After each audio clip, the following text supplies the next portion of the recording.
Time to time TV వార్తలకు స్వాగతం. కర్ణుడిలా స్నేహితులకు సహాయం చేస్తారన్న సీఎం రేవంత్ వ్యాఖ్యలు, స్నేహితుల పట్ల బాధ్యత మర్చిపోనని సీఎం రేవంత్ రెడ్డి వ్యాఖ్యలు, విమర్శలొచ్చినా నమ్మిన మార్గంలోనే ముందుకు వెళ్తానన్న రేవంత్, వ్యక్తిగత సంబంధాలను కాపాడడం తన స్వభావమన్న సీఎం రేవంత్. 13 ఏళ్లలోపు పిల్లలకు సోషల్ మీడియా నియంత్రణపై సీఎం చంద్రబాబు నిర్ణయం. 90 రోజుల్లో పిల్లలకు సోషల్ మీడియా నియంత్రణ అమలు చేస్తారన్న సీఎం. టెక్నాలజీ సరిగా వాడాలి, లేకపోతే నష్టమన్న సీఎం చంద్రబాబు.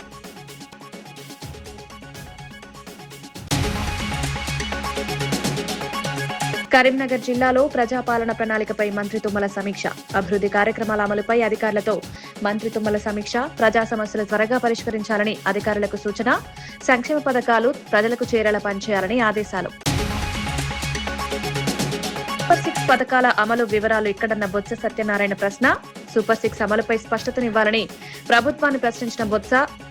అమలు కాకుండా ప్రచారం మాత్రమే చేస్తానంటున్న బొత్స విమర్శ. ఎన్నికల హామీలు నిలబెట్టుకోవాలని ప్రభుత్వానికి సూచన. గీతం భూముల రెగ్యులరైజేషన్ పై కూటమి ప్రభుత్వంపై వరదు కళ్యాణ్ ఫైర్. ప్రభుత్వ భూములు కుటుంబాలకు కేటాయిస్తున్నారంటూ ఆరోపణ. గీతం భూముల వ్యవహారం కౌన్సిల్లో చర్చకు రానియలేదని, ప్రజలు భూములకు కొందరికి ఇస్తున్నారంటూ కూటమిపై విమర్శలు. మహాభారతంలోని కర్ణుడిలా తాను కూడా తన స్నేహితులకు సహాయం చేస్తానని ముఖ్యమంత్రి రేవంత్ రెడ్డి అన్నారు. కొంతమందికి ఇది నచ్చదని, మరికొంతమందికి నచ్చకపోవచ్చని వ్యాఖ్యానించారు. స్నేహితుల పట్ల తన బాధ్యతను ఎప్పటికీ మర్చిపోనన్నారు. ప్రజా జీవితంలో కూడా నమ్మకాన్ని నిలబెట్టుకోవడం ముఖ్యమని పేర్కొన్నారు. తన చర్యలను కొందరు విమర్శించినా తాను నమ్మిన మార్గంలోనే ముందుకు సాగుతానన్నారు. టూరిజం ఆదాయం పెరిగింది.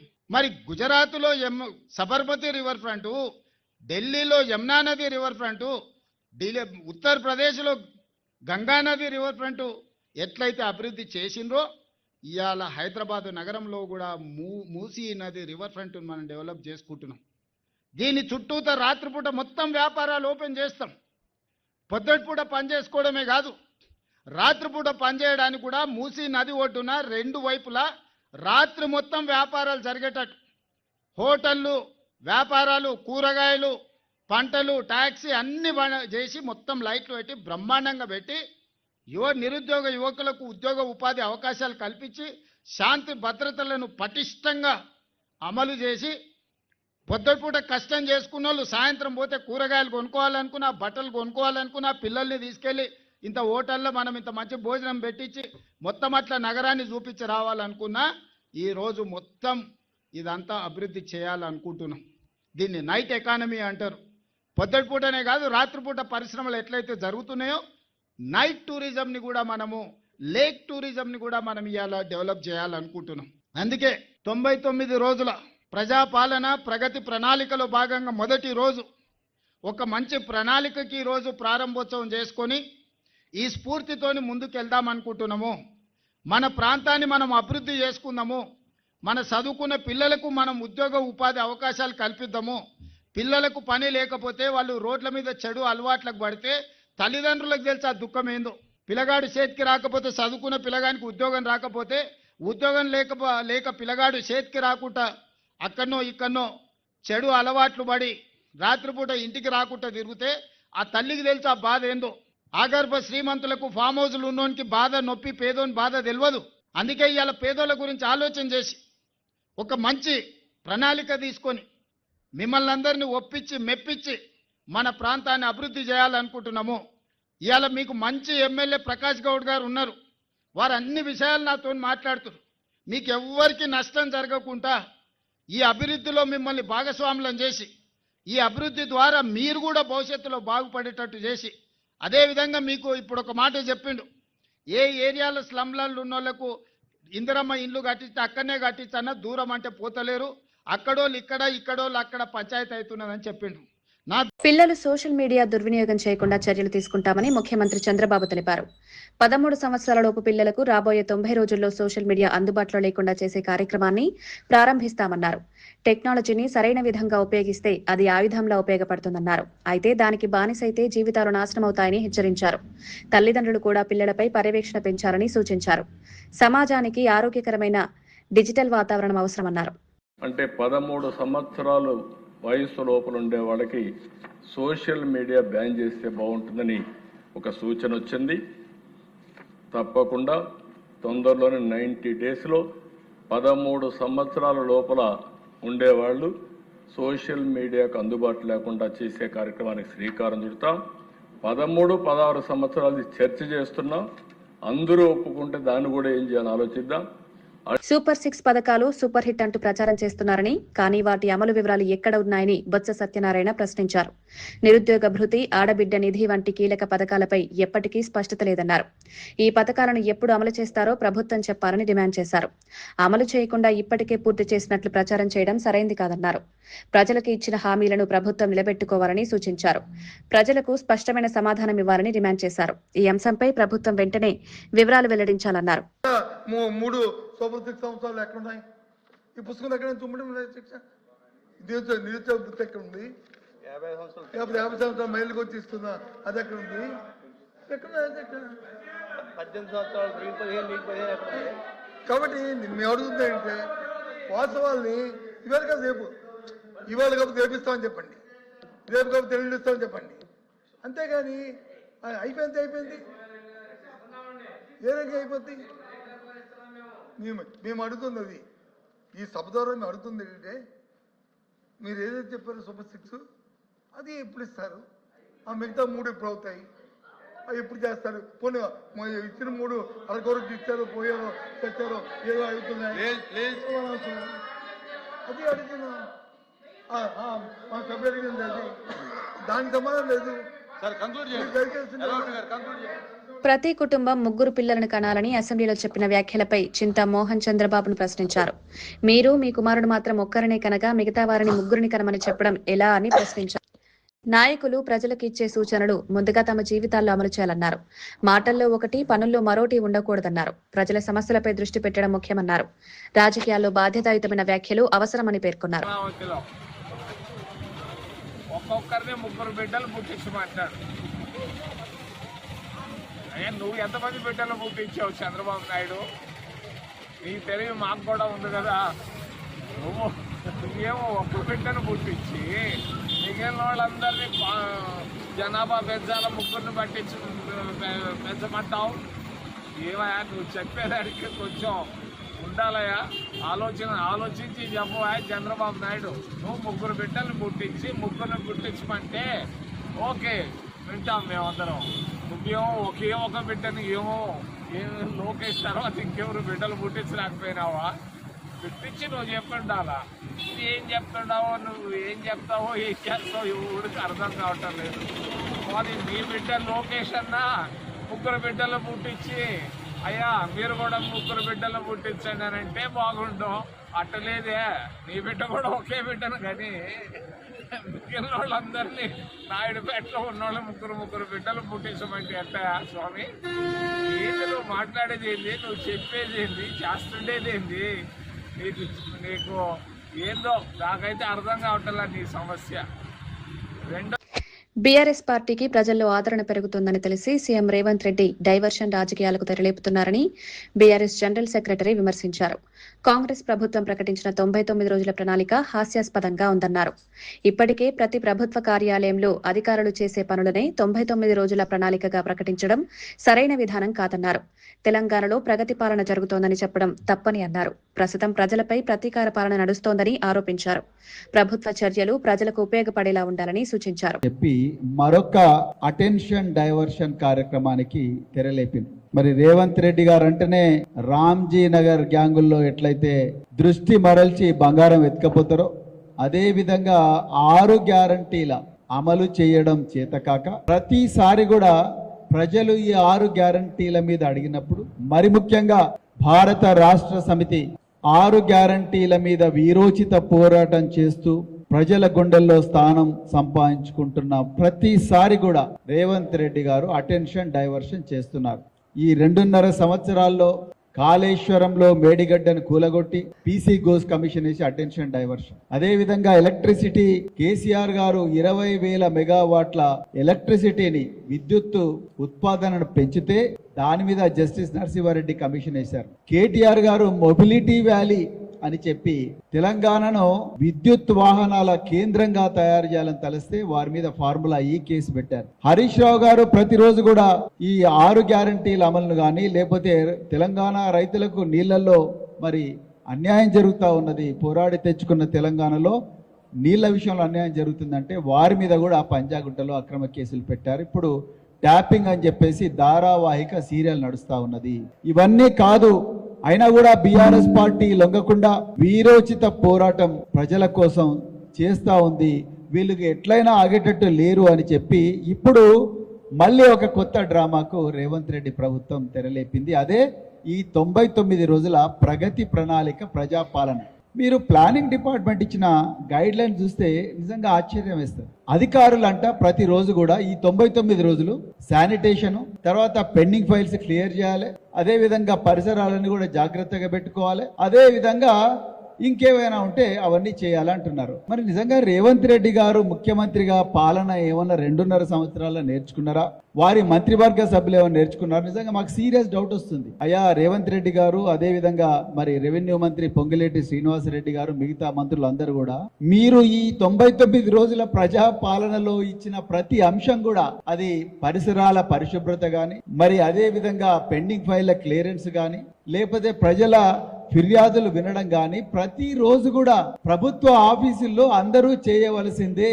వాళ్ళకు జీతాలు వచ్చేది అందుకొరకే. GO treasury account number 010 head కింద అందరికి కూడా జీతాలు వచ్చేది ఇందుకోసమే. వాళ్ళు జీతాలు తీసుకొని ప్రతిరోజు చేసే పని ఇదే. మీరు కొత్తగా 99 రోజుల ప్రజాపాలన ప్రగతి ప్రణాళిక అంటున్నారు. నిజానికి ఇక్కడ తెలంగాణలో ప్రజల మీద ప్రతీకార పాలన నడుస్తున్నది, ప్రజాపాలన కాదు. ప్రజలను దోపిడీ చేసే పాలన నడుస్తా ఉన్నది. నేను దానికి కొన్ని ఉదాహరణలు కూడా ఇప్పుడు మీ ముందర పెడతాను. ఇక ప్రగతి ప్రణాళిక, నిజంగా తెలంగాణలో ప్రగతి ఉన్నదా? పూర్తిగా కాంగ్రెస్ పాలనలో అడుగంటిపోయింది. పోరాడి తెచ్చుకున్న తెలంగాణ 2014 నుండి 2023 వరకు కేసీఆర్ గారు పరుగులు పెట్టించి అధికార యంత్రాంగాన్ని ఎన్నో అద్భుతమైన, ప్రపంచమే ముక్కు మీద వేలేసుకునేలా గొప్పగా మరి పథకాలు పెట్టి నిరంతరం తెలంగాణలో ప్రతి ఇంట్లో కూడా తల్లిదండ్రులు కూర్చున్నప్పుడు కానీ, పిల్లలు అన్నం తినడానికి కూర్చున్నప్పుడు కానీ ప్రతి చోట కూడా కేసీఆర్ గారి కార్యక్రమాల మీద చర్చ జరిగేది. అది రైతు బంధు స్కీమ్ కావచ్చు, మిషన్ భగీరథ కావచ్చు, 1 కోటి ఎకరాలకు నీళ్ళు ఇవ్వడం కావచ్చు, విద్యార్థులకు గురుకులాలు ఇవ్వడం కావచ్చు, దాదాపు 3 లక్షల ఉద్యోగాలు ప్రభుత్వ రంగంలో ఇవ్వడం కావచ్చు, గురుకుల పాఠశాలలు పెట్టడం కావచ్చు, కళ్యాణ లక్ష్మి కావచ్చు, షాది ముబారక్ కావచ్చు, దళితులకు 3 ఎకరాల భూమి కావచ్చు, దళిత బంధు కావచ్చు, గిరిజన బంధు కావచ్చు, ఇంకా ఎన్నో స్కీమ్లు. వీటన్నిటి మన ఊరు మనబడికి సంబంధించి కానీ, పల్లె ప్రగతి, పట్టణ ప్రగతి, వీటన్నిటి మీద కూడా ప్రతిరోజు కూడా చర్చ జరిగేది తెలంగాణలో ప్రతి ఇంట్లో కూడా. ఆ ప్రగతి అనేది ఈరోజు కుంటుపడ్డది. దానికి కూడా నేను ఉదాహరణలు చెప్తాను. అదే విధంగా ప్రగతి ప్రణాళిక లేదు, అదే విధంగా ప్రజా పాలన లేదు. లడ్డు వివాదం నుంచి దృష్టి మళ్లించేందుకు అచ్చెన్నాయుడు మతాల ప్రస్తావన తీసుకొచ్చారని ఎమ్మెల్సీ బొమ్మి ఇజ్రాయెల్ విమర్శించారు. తిరుమల లడ్డు అంశంపై చర్చను తప్పించుకునే ప్రయత్నం జరుగుతోందన్నారు. మతాల పేరుతో రాజకీయాలు చేయడం సరైంది కాదని పేర్కొన్నారు. తిరుమల వంటి పవిత్ర అంశాలను రాజకీయ ప్రయోజనాలకు ఉపయోగించకూడదన్నారు. ప్రజల విశ్వాసాలకు భంగం కలిగించే వ్యాఖ్యలు చేయడం తగదన్నారు. ఈ అంశంపై ప్రభుత్వం స్పష్టమైన వైఖరి వెల్లడించాలని కోరారు. చంద్రబాబు నాయుడు గారు ఇప్పటికైనా సరే అచ్చెన్నాయుడు గారిని మంత్రి పదవి నుంచి తొలగించాలి. ఆ మంత్రి పదవికి ఆయన సరిపోడు, ఆ మంత్రి పదవి నుంచి కొనసాగే అర్హత లేదు. ఖచ్చితంగా అచ్చెన్నాయుడు గారు ఆ పదవి నుంచి చంద్రబాబు నాయుడు తక్షణంగా తొలగించాలని డిమాండ్ చేస్తున్నాం. ఇంకో అంశం బిఎన్ రెడ్డి గారి అంశం. మరి వాట్సాప్లోను, ఫేస్బుక్లోను, స్టేటస్లోను లేదా వచ్చినటువంటి అంశాన్ని తప్పుదా పట్టిస్తున్నారు. స్వయంగా బిఆర్ నాయుడు గారిని ఒప్పుకున్నారు. 32 సంవత్సరాల నుంచి మాకు ఆ కుటుంబం నుంచి మాకు అవినాభావ సంబంధం ఉంది, మా ఇద్దరి మధ్యన బంధాలు ఉన్నాయని చెప్పినటువంటి బిఆర్ నాయుడు గారి కోసం బిఆర్ నాయుడు గారికి చంద్రబాబు నాయుడు గారికి సంబంధం ఏంటి? బిఆర్ నాయుడు గారికి అచ్చెన్నాయుడు గారికి సంబంధం ఏంటి? బిఆర్ నాయుడు గారికి లోకేష్ నాయుడు గారికి సంబంధం ఏంటి? బిఆర్ నాయుడు గారికి పవన్ నాయుడు గారికి సంబంధం ఏంటని మేము అడుగుతున్నాం. బిఆర్ నాయుడు గారి మీద చర్చ పెట్టండి, వాయిదా తెరవడంతో దాన్ని తిరస్కరించారు. అసలు బిఆర్ నాయుడిని మీరు తొలగిస్తారా, తొలగించరా? మీ టీవీలో వచ్చినటువంటి, మీ మీడియాలో వచ్చినటువంటి వర్గ విభేదాలు ఒక మీడియా బయట పెట్టింది, ఒక మీడియా మీద బురద చల్లింది. ఆ బురద చల్లే టైంలో ఆ సాక్ష్యాధారాలతో సహా మరి సాక్ష్యాలు బయటకు వచ్చినాయి. మీరు పడినటువంటి సమయంలో వైఎస్ఆర్సీపీ చేసిందంటే సరికాదు. మీరు బిఆర్ నాయుడు మీద యాక్షన్ తీసుకుంటారో తీసుకోరు, మీ విశ్వసనగా వదిలేస్తున్నాం. కానీ వెంకటేశ్వర స్వామి వారి తిరుమల తిరుపతి దేవస్థానానికి చైర్మన్గా ఉన్నటువంటి వ్యక్తిని, ఆ స్థాయిలో ఉన్నటువంటి వ్యక్తిని మీరు ఇంకా కొనసాగిస్తున్నారంటే మీ ప్రభుత్వం సిగ్గుపడాలి, మీరు సిగ్గుపడాలి. ప్రజలందరూ కూడా అసహించుకుంటున్నారని చెప్పి సందర్భంగా మనం చేస్తున్నాను. వేల కోట్ల విలువైన ప్రభుత్వ భూమిని కుటుంబ సభ్యులకు దారాదత్తం చేస్తున్నారని ఎమ్మెల్సీ వరదు కళ్యాణి ఆరోపించారు. గీతం యూనివర్సిటీ కబ్జా చేసిన భూములను రెగ్యులరైజ్ చేయడాన్ని ఆపాలని వైఎస్ఆర్సీపీ పార్టీ డిమాండ్ చేస్తోందన్నారు. ఈ అంశంపై కౌన్సిల్లో చర్చ జరగాలని కోరినా ప్రభుత్వం నిరాకరించిందని విమర్శించారు. ప్రజల ఆస్తులను కొందరికి అనుకూలంగా మార్చే ప్రయత్నాలు జరుగుతున్నాయని ఆరోపించారు. ప్రభుత్వ భూముల విషయంలో పారదర్శకత ఉండాలన్నారు. ఈ అంశంపై పూర్తి వివరాలు బయటపెట్టాలని డిమాండ్ చేశారు.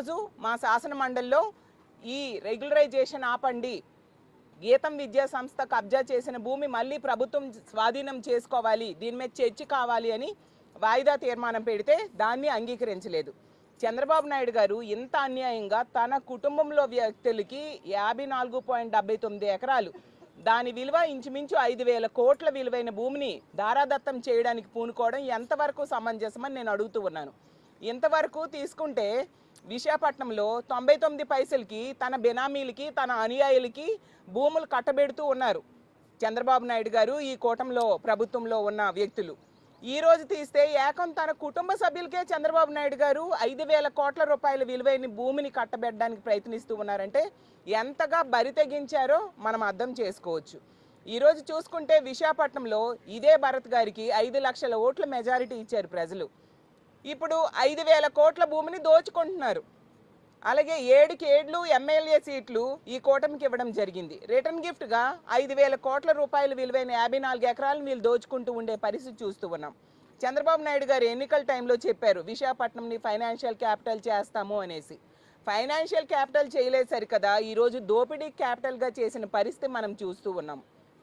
అసలు ఒక బీసీ మహిళ అయిన మేయర్ని ఆ రోజు దించేశారు అడ్డుగోలుగా. అన్యాయంగా కార్పొరేటర్స్ అని కొని దించేయడం జరిగింది. ఎందుకని ఆ రోజు విశాఖపట్నం ప్రజలందరూ బాధపడ్డారు. ఈ రోజు అర్థమైంది. ఎందుకంటే మా వైఎస్ఆర్ కాంగ్రెస్ పార్టీ ఎన్నుకున్న మేయర్ని దించేయడం ద్వారా, వాళ్ళ మేయర్ని అడ్డుగోలుగా ఎన్నుకోవడం ద్వారా ఈ గీతం భూ కబ్జా ఈజీగా చేయొచ్చు, కబ్జా చేసిన భూమిని రెగ్యులరైజ్ చేయొచ్చు అనే ఉద్దేశంతో చేయడం జరిగింది. ఆ గీతం ఎదురుగానే రిషికొండలో తీసుకుంటే జగనన్న ప్రభుత్వ భూమిలో ప్రభుత్వ భవనాలు కడితే నానా యాగీ చేసి చాలా హడావుడి చేశారు. మరి ఇప్పుడు ప్రభుత్వ భూమిని ప్రైవేట్ విద్యా సంస్థ కబ్జా చేసి దాన్ని రెగ్యులరైజ్ చేసేస్తూ ఉన్నారు. ఇప్పుడు పవన్ కళ్యాణ్ గారు లాంటి వాళ్ళు ఎటువంటి యాగీ చేయట్లేదు, కనీసం దాని మీద మాట్లాడిన పరిస్థితి చూస్తూ ఉన్నాం. ఇలా ప్రభుత్వ భూములన్నీ ప్రైవేటు సంస్థలకి దారాదత్తం చేస్తూ ఉంటే, అది కాకుండా వాళ్ళు కబ్జా చేస్తే దాని మీద ల్యాండ్ గ్రాబింగ్ కేసు పెట్టాల్సింది పోయి వాటిని రెగ్యులరైజ్ చేస్తూ ఉంటే పేదలకి రేపొద్దున్న ఏమి స్థలాలు మిగులుతాయి అని మేము అడుగుతూ ఉన్నాము. మా విశాఖపట్నంలో తీసుకుంటే రోడ్డు పక్క చిన్న చిన్న బడ్డీ కొట్లు వేసుకొని బ్రతుకు తెరువు తీర్చుకునే వాళ్ళు ఉన్నారు చాలామంది పేద ప్రజలు. అలాంటి వాళ్ళకి బుల్డోజర్స్ ఉపయోగించి ఆ బడ్డీ కొట్లని తొలగించిన పరిస్థితి మనం చూసాం. అలాగే అదే విశాఖపట్నంలో పేదవాళ్ళు ఒక 1/2 సెంటు స్థలంలో ఇల్లు లేక వాళ్ళు చిన్న చిన్న పాకలు వేసుకుంటే ప్రొక్లైనర్స్ పెట్టి వాటిని తొలగించిన పరిస్థితి మనం చూసాము. అంటే పేదలకు మాత్రం అక్కడ ప్రభుత్వ స్థలాలు కనీసం వాళ్ళు బ్రతుకు తెరువుకు కూడా వాడుకోవడానికి వీళ్ళు ఇవ్వరు. కానీ చంద్రబాబు నాయుడు గారి కుటుంబ సభ్యులే 5,000 కోట్ల రూపాయల విలువైన భూముల్ని ఈ విధంగా దోచుకోవడం ఎంతవరకు సమంజసమని మేము అడుగుతూ ఉన్నాం. దాని మీద మాట్లాడడానికి ఆ సాక్ష్యాధారాలన్నీ కౌన్సిల్లో పెట్టడం కోసం మేము వాయిదా తీర్మానం అడిగితే వాళ్ళు వాయిదా తీర్మానాన్ని రిజెక్ట్ చేయడం జరిగింది. అలాగే మనం చూస్తే 2012లో గవర్నమెంట్ రెవెన్యూ శాఖ ఒక జీవో ఇచ్చింది, ప్రభుత్వ భూమిని ప్రైవేటు సంస్థలకు ఇవ్వకూడదు అని చెప్పేసి. అలాగే 2011లో సుప్రీంకోర్టు జగ్పాల్ సింగ్ కేసులో చెప్పింది ఏంటంటే స్థానిక సంస్థల ఆధీనంలో ఉన్న భూమిని ప్రైవేటు సంస్థలకు ఇవ్వకూడదు అని చెప్పి కోర్టు తీర్పు ఇవ్వడం జరిగింది. అయినా కూడా వీటిని కూడా వీళ్ళు ఫాలో అవ్వట్లేదు. అంటే అధికారులకు కానీ చంద్రబాబు నాయుడు గారికి కానీ కూటమిలో ఉన్న వ్యక్తులకు కానీ సుప్రీంకోర్టు అన్నా వీళ్ళకి ఎటువంటి భయం లేదు, గౌరవం లేదు. ఎంతసేపు కూడా భూ కబ్జాలు చేద్దాం లేదా ప్రభుత్వ భూమిని తన అనుయాయులకి దోపిడీ చేద్దాం అనే ఉద్దేశంలో ఈ రాష్ట్రంలో పరిపాలన సాగుతూ ఉండే పరిస్థితి మనం చూస్తూ ఉన్నాము. అసలు దీన్ని మేము తీవ్రంగా వ్యతిరేకిస్తూ ఉన్నాము. ఆ గీతం విద్యా సంస్థ కబ్జా చేసిన 54 ఎకరాలు కూడా మళ్ళీ ప్రభుత్వమే స్వాధీనం చేసుకునేంత వరకు కూడా మా వైఎస్ఆర్ కాంగ్రెస్ పార్టీ తరఫున ఈ విధంగా పోరాటం కొనసాగిస్తామని తెలియజేస్తున్నాను. తిరుమలకి సంబంధించిన జీవో 746 అంశంపై మాజీ మంత్రి సవాల్ విసిరారు. ముఖ్యమంత్రి జీవో 746 రద్దు చేస్తానని చెప్పిన వీడియోను తమ నాయకుడికి ఇచ్చింది తానేనన్నారు. ఈ వీడియో డీప్ ఫేక్ అయితే తనపై కేసు పెట్టాలని సవాల్ చేశారు. అది ఫేక్ వీడియో అయితే వెంటనే తనను అరెస్ట్ చేయాలన్నారు. ప్రజల ముందు నిజాలు బయట పెట్టాలన్నారు. ఈ అంశంపై స్పష్టత రావాలని డిమాండ్ చేశారు. మా నాయకుడికి ఆ వీడియో తెచ్చి నేనే ఇచ్చా. ఆ వీడియో మీకు కూడా పంపిస్తా. అది ఫేక్ అయితే, డీప్ ఫేక్ అయితే, ఏఐ అయితే దాన్ని నా మీద కేసు కట్టి లోపలే నువ్వు. చంద్రబాబు నాయుడు గారు, మీరు మాట్లాడినటువంటి తిరుపతి 7 కొండల ప్రాంతాన్ని తగ్గించి 27.4 కిలోమీటర్ల కింద చేస్తాను, జూవో 746 రద్దు చేస్తానని చెప్పి మీరు మాట్లాడారు. తిరుమల తిరుపతి ప్రాంగణంతో పాటుగా మరొక 19 ఆలయాల్లో అన్యమత ప్రచార నిషేధాన్ని ఎత్తేస్తానని చెప్పి మీరు మాట్లాడారు. ఈ 2 ఆడియో వీడియో మీరు హెలికాప్టర్లో దిగింది, హెలికాప్టర్లో మిమ్మల్ని రిసీవ్ చేసుకున్నది, మీరు బైబిల్ మిషన్లోకి లోపలికి వెళ్ళి డయాస్ మీద కూర్చుని మాట్లాడింది, మీరు వచ్చిన ముందు రోజో మీరు వచ్చిన వెనకటి రోజో చిరంజీవి గారు కూడా అదే డయాస్ మీదకి వెళ్ళాడు. అదే అక్కడే మీటింగ్లో పాల్గొన్నాడు, బైబిల్ మిషన్ మీటింగ్లో. ఇది సాక్ష్యం, ఇది యథార్థం. నేను ఆ వీడియో మీకు ఇస్తాను, చేయండి. అబద్ధం అంటున్నారు కదా, మీ ఇష్టం వచ్చిన చర్య తీసుకోండి, నేను రెడీ. బైబిల్ మిషన్ కిరణ్ గారు కూడా ఉన్నారు కదా, ఆయన బైబిల్ మిషన్ కిరణ్ బాబు గారు ఉన్నాడు. మా దాంట్లో మత పెద్దలు ఎవరైనా ఉన్నారో లేదో తెలియదు. మీ పుల్లారావు గారు ఉన్నాడు, నక్క ఆనందబాబు ఉన్నాడు ఆ వీడియోలో మీతో పాటు, ఇంకా చాలామంది ఉన్నారు.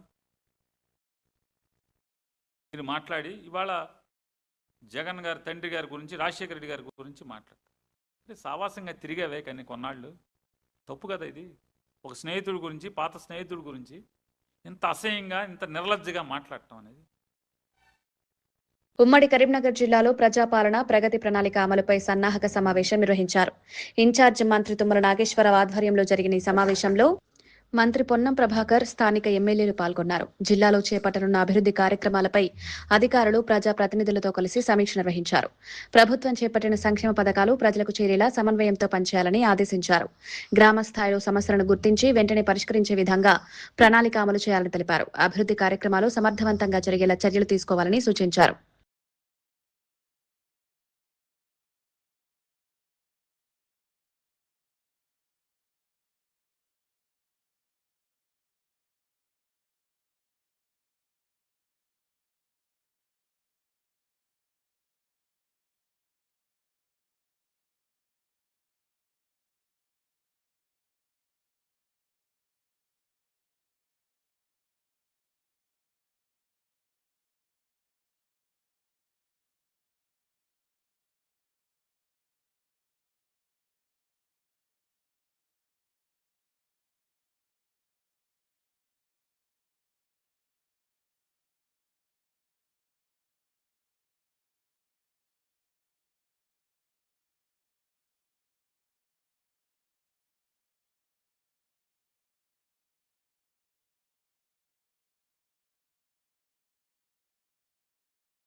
వికారాబాద్ జిల్లా పరిగి మండలం కాళ్లపూర్, రాపోల్ గ్రామాల పరిధిలో ఇండస్ట్రియల్ పార్కు కోసం భూసేకరణ చేపట్టడాన్ని రైతులు తీవ్రంగా వ్యతిరేకిస్తున్నారు. తాతల కాలం నుంచి సాగు చేస్తున్న భూములను ప్రభుత్వం తీసుకోవడం అన్యాయమని రైతులు ఆవేదన వ్యక్తం చేస్తున్నారు. భూసేకరణ నోటిఫికేషన్ విడుదలకు ముందు గ్రామ పంచాయతీకి లేదా రైతులకు సమాచారం ఇవ్వలేదని ఆగ్రహం వ్యక్తం చేశారు. నోటిఫికేషన్ విడుదలైనప్పటి నుంచి తహసీల్దార్ కార్యాలయంలో వినతి పత్రాలు ఇవ్వడంతో పాటు కలెక్టరేట్ ఎదుట నిరసనలు చేపట్టారు. ప్రభుత్వం వెంటనే భూసేకరణ ప్రక్రియను ఉపసంహరించుకోవాలని రైతులు డిమాండ్ చేశారు. ఈ నిరసనలకు మాజీ ఎమ్మెల్యే మహేష్ రెడ్డి మద్దతు తెలిపారు. పడితే భూములు ఇస్తారు. ఇప్పుడు ఇది పోయినాక ఎవరైనా అప్పగితే కూడా ఒక పోయి మాకు నమ్మరు. ఏడిపోయి బతకాలి మేము, ఏం చేస్తున్నాం? బతుకుదేమో అదే భూమి మీద వాళ్ళు చెప్పిన పడుతుంది. రాత్రి కొనుక్కు నిద్ర అలాంటిది ఏది లేదు. తీసుకుంటే ఒకటేసారి అప్పుడే పట్టుకొని తీసుకుంటే బాగా, కానీ ఇది రోజు సంపడు కన్నా ఈ మందు నేను ఫోన్ లేపలేను. మా భార్య చనిపోయినాయమని అప్పుడే ఎఫెక్ట్ అయింది. సార్ ఇది ద్రోహము, అన్యాయము ఏదో కానీ ఇది మాకు మీరు దయచేసి మా తరఫున కొట్లాడగలని కోరుతున్నాను. పడకుండా ఏ అవసరమైనా నేను 10 నిమిషాలు ఇంటికి వస్తాను. మీకు యథార్థంగా ఉండండి, మీరు అర్థమైందా? మంచిగా కొట్లాడదాం, మన భూమి మనం కాపాడుకుందాం. తప్పకుండా యథార్థంగా ఉండండి. ఏముంది ఎలక్షన్ లేదేమో, ఇప్పుడు ఎలక్షన్ లేదేం లేదు. మనకు భూమి కావాలి, మన భూమి మనకు కావాలి. ఉమ్మడి ఆదిలాబాద్ జిల్లాలో అభివృద్ధి కార్యక్రమాల అమలుపై మంత్రి జూపల్లి కృష్ణారావు అధ్యక్షతన సమీక్ష సమావేశం నిర్వహించారు. జిల్లాలో జరుగుతున్న ప్రభుత్వ పథకాల అమలు పరిస్థితిని అధికారులు వివరించారు. ప్రజలకు సంక్షేమ పథకాలు సమర్థవంతంగా చేరేలా అభివృద్ధి కార్యక్రమాలు వేగవంతంగా పూర్తి చేయాలని అధికారులను ఆదేశించారు. ప్రభుత్వ నిర్ణయాలు గ్రామస్థాయికి చేరేలా చర్యలు తీసుకోవాలని పేర్కొన్నారు. అధికారులు ప్రజలతో ప్రత్యక్షంగా మాట్లాడి సమస్యలు తెలుసుకోవాలని సూచించారు. అభివృద్ధి పనుల్లో నిర్లక్ష్యం చేయరాదని హెచ్చరించారు.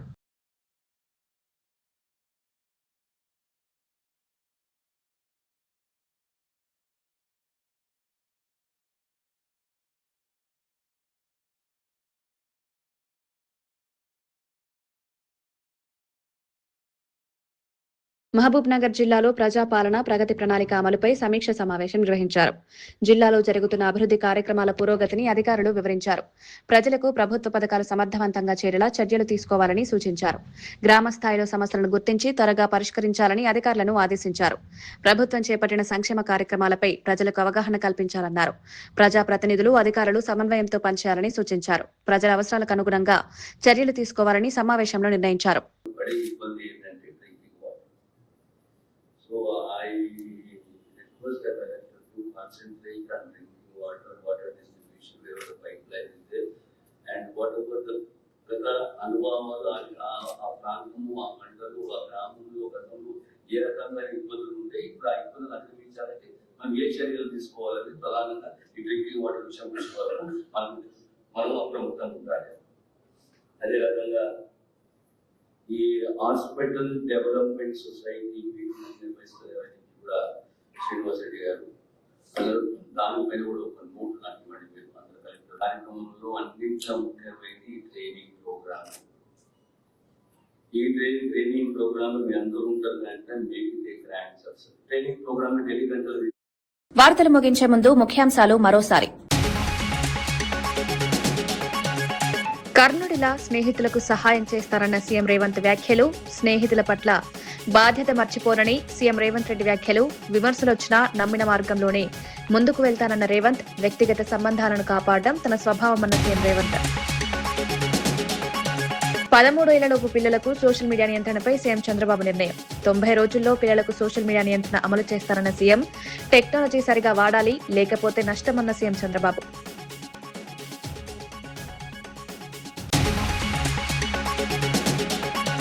కరీంనగర్ జిల్లాలో ప్రజాపాలన ప్రణాళికపై మంత్రి తుమ్మల సమీక్ష.